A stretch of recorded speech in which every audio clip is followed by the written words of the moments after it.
my adoptive parents, when I was 14, they're like, okay, it's time for you to go back to your birth country and to visit. And my mom came with, and my sister came with.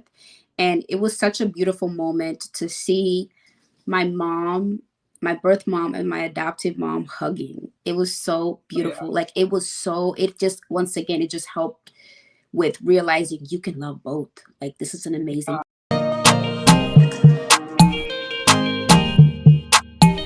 Hi, everyone. Welcome back to another episode of Adopted Gals podcast. My name is Famata Warfield. And I'm Hawa Zabel. Welcome back. So before we even start, we want to, put out a couple of disclaimers. One of them is if you are an adoptee, you feel like it's time for you to tell your story, you want people to hear it, to share, whether it's for healing or just, to shine light on transracial adoption, let us know by either commenting or emailing us at adoptedgals@gmail.com. Absolutely. And before we go into this topic we have in hand today, I do want to make a quick disclaimer about our overall podcast. Mhm. Adopted Gals is no way against adoption. We are pro adoption, but we're also pro knowledge and awareness. We're Mhm. two girls who were adopted, and so we've lived that experience. And so we want to give as much knowledge Mhm. as we can and educate you guys, Mhm. both adoptees and adoptive kids as well. Mhm. But yeah, we're absolutely not against adoption. Adoption is great when It's done people are right. just, it's done right, exactly, and with the right education. So, Mhm. with that being said, the topic for today is going to be a really good, juicy topic, and it's the fact that it's okay for you as an adoptive child to love both of your parents, both your Mhm. adoptive parents and also your biological parents. And Mhm. also that goes for the adoptive parents as well. Actually, both sets of parents. It's okay for the Mhm. child to feel a connection and to Mhm. want to love both sets of their parents. Yeah, So, yeah, this is an important topic to have because I know for me, being young, being brought into this new life, they're giving me a better life, things are great. And I had a hard time figuring out it didn't take me until like I was like an adult, like 18, to realize, oh, I can love both parents. And honestly, what helps with that was my mother coming to me and she was honest. She's like, you are allowed to love both parents. It's okay to do that. So that kind of helped with that, because I felt like, well, I have to love my adoptive parents more because they're the ones that are taking care of me. I can't love my parents back in Africa because then if I'm doing that, then that means I'm ungrateful for being adopted and they're giving me a better life. So I have to love them more. Which was never the case. And I hope you're not an adoptive parent where you push it towards your kids to only love you more and forget about their birth parents, because that's just not okay for your child. And I feel like it's just better overall to help your child with their growth and understanding their life as it is, to give them the room to love both. Because at the end of the day, it's a blessing to have two sets of parents. And of course, this is yeah. applying to people who, do have birth parents that are still alive, and they, they know who they are, or even if you don't know who they are, like you still can love them and wonder about them because at the end of the day, there is that maternal connection that exists. Yeah. Ooh, you said that so good. Yeah. Like you just said that so good. There's really not much to add because Yeah. it's just like God has blessed you with Mhm. two families that want Mhm. to love you as a Mhm. child. Mhm. And I know there's challenges that come with this Mhm. new form of love, Mhm. but God has given it to you and you should Mhm. take it as a gift because Mhm. you have this family who couldn't really take care of you, but they have this maternal deep love for you that has Mhm. just been placed just maternally, and nothing Mhm. can change that. Mhm. And then you have another set of parents that are there to provide for you and give you Mhm. shelter. And Mhm. once you have these two worlds come together and learn Mhm. to really utilize both relationships, I Mhm. think there's a lot of beauty in it, honestly. Because I don't know, like I love the two different relationships I have with with my parents. Like when I talk to my Mhm. my birth parents, you Mhm. know, um, there's just so much that I learn, and there's a Mhm. lot of like things that I observe about myself. Mhm. And then when I talk to my adoptive parents, there's just like it brings out a whole different side of me. You know what I Mhm. mean? That I'm like, wow, I also love this side. And I know that it can be challenging because, Mhm. especially as a child, you're like, who should I give more attention to? Is the other person going to Mhm. feel offended or hurt? Mhm. Um, and then there's maybe even a part of you that might resent your biological parents, that you don't even Mhm. want to have a relationship with them. Yeah. And you Mhm. might feel shameful of the fact that Mhm. they gave you up, or you might feel embarrassed. But Mhm. I encourage you, especially as you become an adult, to try to forgive them, Mhm. um, because they only did what they could at the end of the day. Mhm. And try to see them as humans, and then Mhm. do the same thing for your adoptive parents as well. You know what I Mhm. mean? And when Mhm. you come to that place of forgiveness, and seeing them as humans that were trying their hardest, Mhm. I don't know. It's just like you have a different appreciation for them, you know? Yeah. Yeah, I mean, it's, like well said. And I just this takes me back to when my parents, my adoptive parents, when I was 14, they're like, okay, it's time for you to go back to your birth country and to visit. And my mom came with, and my sister came with. And it was such a beautiful moment to see my mom, my birth mom, and my adoptive mom hugging. It was so Yeah. beautiful. Like it was so, it just, once again, it just helped with realizing you can love both.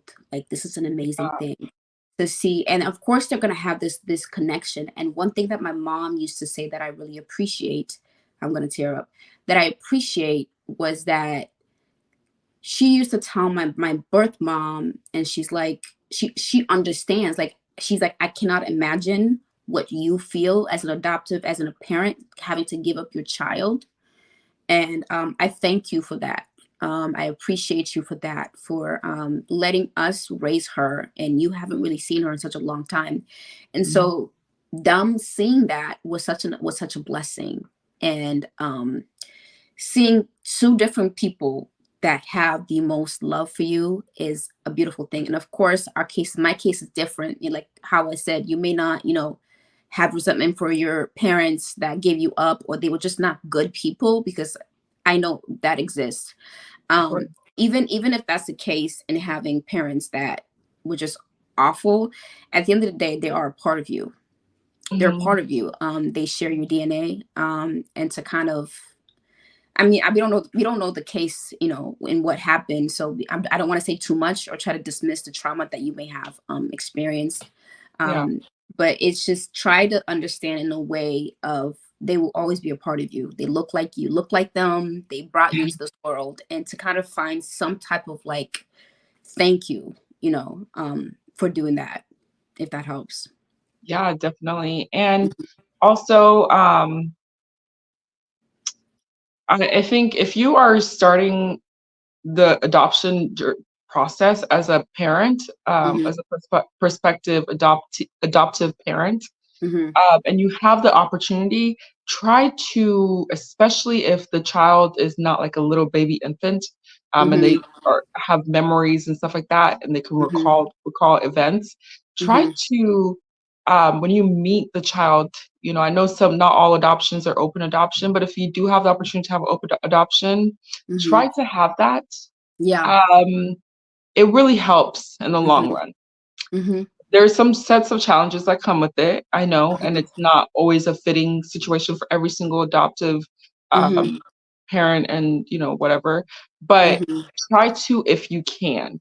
Hmm. And especially if maybe you wanna have a closed adoption because of personal reasons, Hmm. try not to keep it closed because that's Hmm. their biological parent. And Hmm. maybe the biological parent might not be in the best of Hmm. circumstances right now, but you don't wanna Hmm. close that door for them because it Hmm. makes it so hard for them to know who they are if they don't have Hmm. that connection to their roots and to their parents. And in addition, I urge you to try to, when you meet your adoptive child, Hmm. try to see if there's a way that you can meet the parent as well, Hmm. especially if the child can remember these type of events, Hmm. because that was a huge thing for me when I got adopted. I Hmm. remember my adoptive mom came all the way from America to Africa to Sierra Leone to me, Hmm. my dad and my mom. She thought it was so Mhm. important. Mhm. And to give you a little bit of background Mhm. about adoption in Sierra Leone, during the time that I got adopted, there was a lot of child theft that was going on. Mhm. Um, and Child so trafficking. child trafficking and Mhm. theft, Mhm. essentially. Yeah. They were actually going and stealing these kids. And um, basically, these private adoption agencies were partnering up with programs, whatever, in Africa that would steal these kids without the biological parents' permission.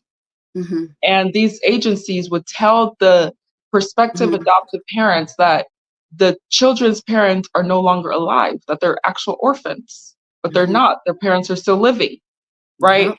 And so that actually happened to a close friend of mine in Sierra Leone, and it was a very messy situation. Um, but going back on my point, which is that when my mom came to Sierra Leone, she came because she said, I wanted to make sure I got full approval from both your parents that we were Mhm. adopting you. And I wanted them to know the people that were going to take their children from them Yeah. and know that the door will never be closed to them, that they can always have a relationship with you so that you know Mhm. that you're loved by both sides of your family. And that was so important for me. I even have pictures of the day that we all met, like holding hands and like my mom giving them gifts and stuff like that. It was just such a beautiful experience for me. And I hold that very dear and close to my heart. And so I really encourage you, if you're starting the adoption process, if you can, to make an experience where you can meet the biological parents. Mhm. Because why wouldn't you want to meet the biological parents? You know what Mhm. I mean? Like, why would you not want to? That's where your child stems from, right? Um, and yeah, definitely do not close the door, because when your child does start to ask you questions and want to meet your parents, you don't want to make it harder for them to meet their biological parents. You know what I mean? Like, if you can. Yeah, and it also it fosters a better understanding of who they are, Mhm. finding their roots. And of course, some, biological parents, they don't need to have they don't need to have a relationship with their kids yet. But again, like how I said, don't close it completely. Keep know the parents where they are, because some of them are not so good, or Yeah, have them. exactly. And then when the child is older, you can be like, oh, I know in the beginning you don't really have, this is the reason why we didn't really push too much because of this. Now that you're an adult, you have the option. And then also another thing that I wanted to add, part of keeping the door open when it comes to you as the adopted parents, knowing their parents, it's important to know them. Because we had a guest on here named Julie, where it's important to know the adopted parents when it comes to like medical history and certain things that your child may be facing, so you know what to kind of look for when it comes to the health of your child. And that's something she was talking about. I'm like, wow, that's like, we forget about that. Like, there's certain things I really don't know about, when it comes to health, that my mom, struggles with. I know she struggles with like high blood pressure. It's like, but it's like, what else did she have? So that's also an aspect that you also want to be cognizant of. And also, you as the adoptive child, whether you're a kid right now listening to this or you're an adult, is to understand that yes, you also struggle with, loving both sides. Also know that your adoptive parents, some of them struggle with, they feel guilty. And then here's what I mean when I say they feel guilty. Like my mom, my parents, they felt guilty. Like, I get to raise your child, but you don't get to raise your child. And it kind of made them, feel, not sensitive and like, oh, you have to love them more. I bring that to you and I talk about that, so you can have some type of grace where you lean into them and be like, it's okay, I love you. Yes, you get to raise me, and I know you feel like that. You feel, and that guilt is more for like the mom, like a mom to mom thing, that connection that you have with, especially if you have your own children. Like, you could not imagine having to give up your children. So Yeah. that's where that guilt comes from. And of course, it's not your job to fix it, it's your parents to fix it. But just give them a little bit of love when it comes to that. Give extra love and be like, I understand that you may feel like that, but I want you to know that it's okay. And I feel like this is the best thing for me. And this has been great. I love you. I care for you. Thank you so much for doing this and taking me in as your child and raising you. And also, like going back on the parent's perspective of this topic, um, the parent sometimes, especially if you are adopting because of like infertility issues, Mhm. you want Mhm. this child to just know you as the parent, right? Mhm. Like I know some Mhm. parents, they have that mentality. I'm their parent. No one else is their parent. I Mhm. was the one that was there the whole time. Mhm. Don't be selfish. Mhm. You know what I mean? Because this child has other parents, Mhm. biological parents, and you Mhm. need to accept that, And share. um, and share that Yeah. experience with Yeah. the bio. You know, that's yes, you're their parent. You know what I mean? Mhm. But they also have parents before you, and you Mhm. know, it's just kind of selfish to have that mentality. And I understand if like their parents, biological parents were, or the kids' biological parents were like drug addicts and stuff like that, and they weren't able to be there and responsible. And you can have the Mhm. mentality of, oh, well, they didn't want to, you know, take on the responsibility of being a parent, so that's not their Yeah. parent. I'm their parent. You know what I Mhm. mean? Even then, it's like everyone goes through really hard times in life. Mhm. And you cannot judge anyone for the journey that they have gone through. You don't know everyone's story. So even Mhm. that parent that wasn't able to take care of the child, you don't know their story. Mhm. And so you need to give people a bit of grace. And you can't be that selfish to say, to kind of ignore this huge chunk Yeah. of that person's life, you Yeah. know? And one of the biggest thing through this conversation is you as the adoptive parent, please, like how I said, don't be selfish. Also keep an open mind of what that parent that give up their children. I don't know if everybody I've talked about it, but I just want to kind of say it because sometimes people don't really necessarily put two and two together. Um, put yourself in their shoes and the pain and things that they may be feeling. Even if it seems like, oh, they just gave their child up, like they didn't really care about them. I have a hard time, not believing that a birth mom just gave up their kid just to give them up. No, I don't think there's still some type of love there. So kind of try to understand the birth parents, meet them halfway in that, knowing that they missed their child, even if they haven't talked to them in years. They missed their child because when I went back to Sierra Leone and I was standing in front of my mother, like she left, like she gave me up when I was 9, when I was tiny, and now I'm like 14, and my mom was really short. She's like 5 feet, like 4'11" or something like that.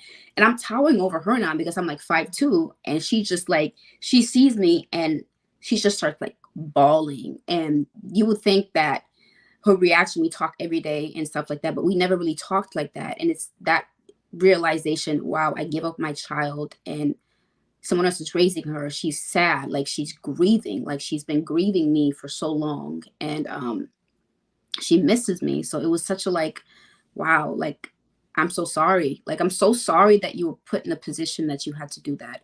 Because I have a hard time feeling like if some, if birth parents were given the right resources to take care of their children, I feel like majority of them Oh would want yeah, to keep their children. So just kind of keep absolutely. an eye, just be having sympathy and empathy for for the parents as well, the birth parents. Yeah. Yeah. And going back to from the adoptive perspective of like loving, you know, fully loving both your biological, both sets of parents, like Mhm. be present with your adoptive parents. Mhm. Try to really build that relationship with them, to connect with them.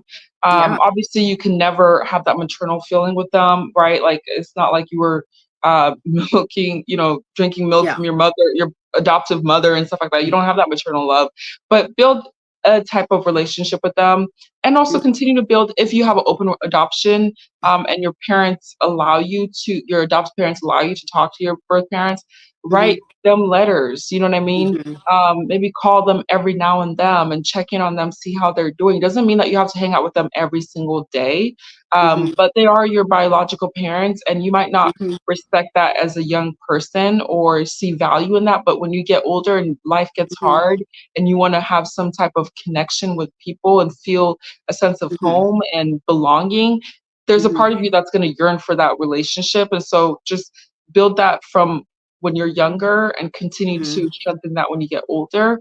But of course, like, you know, if your biological parent is like drugged out or whatever, you know, like Mhm. respect Yeah. and trust your adoptive parent to Yeah. know that they'll be able to guide you when it comes Mhm. to building that relationship with your birth parents. Yeah. Yeah. And again, in conclusion, in closing up this conversation, it's okay to love both. It's okay to Yeah, appreciate both in their own ways, and to, just love on them, and, understand them and meet them where they are at when it comes to this conversation. Of course, there's certain things that, everybody has their own stuff when it comes to adoption and stuff like yeah, that. But at the end of the day, they're both of your parents. They love you. They care for you. So just it's okay. If you guys want to add, your adoption stories and anything like that, just, post in the comments. Let us know. We would love to hear what you have to add to this conversation. Thank you for showing up.